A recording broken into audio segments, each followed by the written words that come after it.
హైదరాబాద్లో సాఫ్ట్‌వేర్ ఉద్యోగి ఆత్మహత్య. ఇది చదువుదాం ఇగ. హైదరాబాద్ నగరంలోని బండ్లగూడ జాగీర్‌లో సాఫ్ట్‌వేర్ ఉద్యోగి ఆత్మహత్య చేసుకున్నాడు. మృతుడిని సుధాకర్‌గా గుర్తించారు. ఇంటి బెడ్‌రూమ్‌లో విగతజీవిగా కనిపించారు. పోలీసులు ఘటనా స్థలానికి చేరుకొని పరిశీలించారు.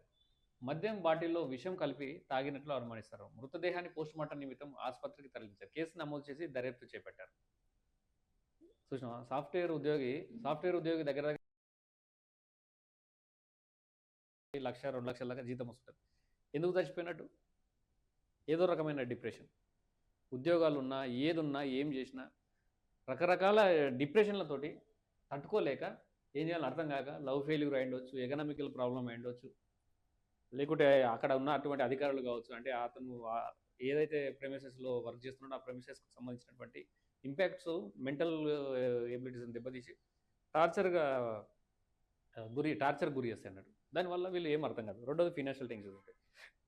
మూడోది ఇక లవ్‌దో లేకుంటే సొసైటీకి సంబంధించినటువంటి రెస్పాన్సిబిలిటీలో కొంతమంది సాఫ్ట్‌వేర్‌కి సంబంధించినటువంటి అందరు కాదు, కొంతమందిని నేననేది.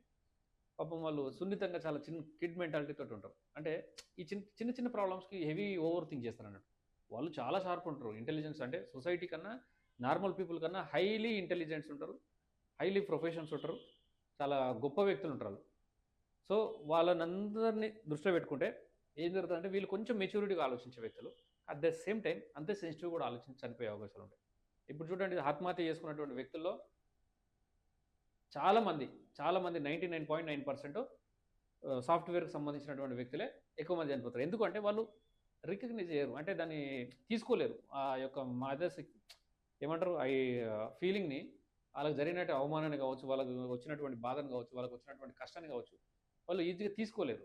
తీసుకోలేక పరిస్థితి ఇట్లా అయిపోతది. ఇలాంటి చిన్న చిన్నవి జరిగి ఉంటాయి కాబట్టి సో డోంట్ వరీ.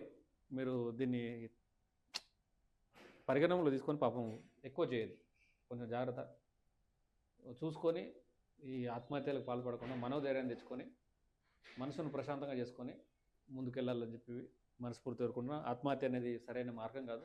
బతకాలి, బతికి సాధించాలని చెప్పి మనస్ఫూర్తిగా కోరుకుంటున్నాను.